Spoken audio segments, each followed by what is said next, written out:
Ito na ang ating update sa magiging tayo ng panahon sa susunod na 24 oras. Patuloy ang pag-iral ng southwest monsoon o yung hanging habagat sa malaking bahagi ng Luzon at itong kalurang bahagi ng Visayas at sa Mindanao ngayong araw. Kaya asahan natin itong maulap na kalangitan at mataas sa tsansa ng mga kalat-kalat na pag-ulan, pagkulog at pagkilat sa western section of Luzon. So sa mga areas ng Ilocos Region, Zambales, Bataan, Occidental Mindoro at Palawan, asahan natin ang mga pag-ulan o yung mga tuloy-tuloy na pag-ulan ngayong araw sa mga nabanggit na lugar. Kaya sa mga areas na ito, maging handa tayo sa mga banta ng pagbaha at pagguho ng lupa kung tuloy-tuloy ang pag-ulan na ating mararanasan. Mas maaliwala sa panahon naman ang ating inaasahan sa Metro Manila at sa nalalabing bahagi ng ating bansa. Gayunpaman, posible pa rin yung early morning thunderstorms dito sa western section ng malaking bahagi ng Luzon, itong western section ng Visayas at sa Mindanao. So for the remainder of the day, magiging maaliwalas ng ating panahon, ngunit posible muling mga thunderstorms sa late afternoon to evening. Over the weekend hanggang early next week, asahan natin na magpapatuloy itong mataas sa tsansa ng mga kaulapan at mga kalat-kalat na pag-ulan sa kanlurang bahagi ng Luzon. Samantala, improving weather conditions na ating inaasahan starting sa kalagitnaan ng next week dito sa areas ng Palawan at Occidental Mindoro. Magpapatuloy itong maaliwalas na panahon, bahagyang maulap hanggang sa maulap na kalangitan na may mga isolated rain showers o yung mga thunderstorms sa malaking bahagi ng Visayas at sa Mindanao for the next 3 to 5 days. At sa kasalukuyan, wala pa rin tayong namamataan or minomonitor na low pressure area o sama ng panahon sa loob at labas ng ating Philippine Area of Responsibility na maaring makaapekto sa ating bansa sa mga susunod na araw.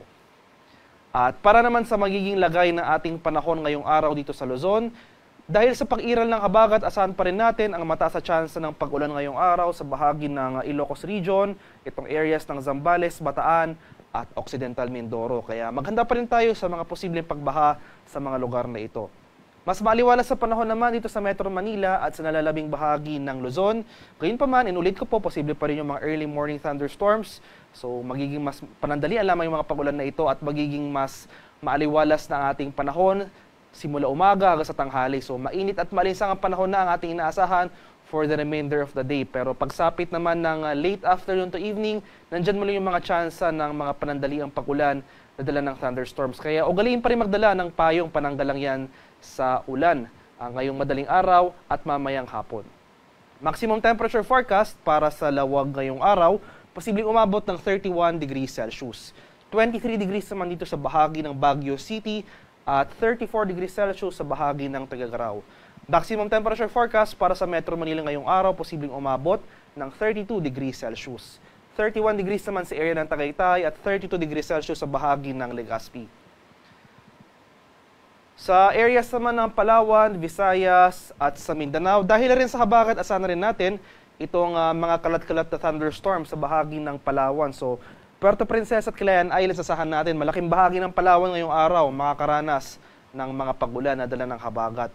Samantala ito namang western section ng Visayas at sa Mindanao, posible pa rin dyan yung mga isolated na thunderstorms. So bahagyang maulap hanggang sa maulap na papawirin, inaasahan natin as early as tanghali pa lamang makakaranas na tayo ng mga kaulapan. Posible bumagsak yung mga panandaliang pag-ulan na dala ng mga thunderstorm clouds na ito pagsapit ng late afternoon to evening. So sa mga areas ng Western Visayas, itong Negros Islands, Zamboanga Peninsula, Barmat, Soxaro, asahan natin mamayang hapon ang mataas na tsansa ng thunderstorm activity. Mas maliwalas sa panahon naman na ating mararanasan sa rest of Visayas at rest of Mindanao. Gayun pa man, maghanda pa rin tayo sa mga panandaliang pag-ulan o yung mga isolated rain showers. Maximum temperature forecast para sa Kalayaan Islands at Puerto Princesa ngayong araw, posibleng umabot ng 32 degrees Celsius. 32 degrees rin dito sa area ng Iloilo at Tacloban at 33 degrees Celsius sa bahagi ng Cebu. Maximum temperature forecast para sa Cagayan de Oro ngayong araw, posibleng umabot ng 32 degrees Celsius. 33 degrees naman dito sa area ng Davao at 33 degrees Celsius sa bahagi ng Zamboanga.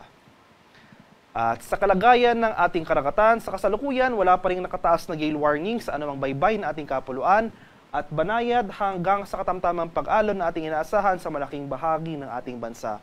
Gayunpaman, iba yung pag-iingat pa rin sa ating mga kababayan na maglalayag sapagkat kung meron tayong offshore thunderstorm activity, especially dito sa western section ng ating bansa dahil umiiral yung habagat, so most likely mataas yung chance ng ating thunderstorm sa western section. Maghanda pa rin tayo sa mga banta ng mga bahagyang paglakas ng ating mga hangin, kakibat dito ang bahagyang pagtaas rin ng ating mga alon. At ang haring araw dito sa Kamaynilaan ay sisikat mamayang 5:41 ng umaga at lulubog naman mamaya sa ganap na 6:21 ng hapon. At para sa karagdagang impormasyon tungkol sa ulat panahon, lalong-lalo na sa mga rainfall or thunderstorm advisories na posibleng i-issue ng ating Pag-asa Regional Center sa ating mga lokalidad, ay follow kami sa aming social media accounts at DOST_Pag-asa.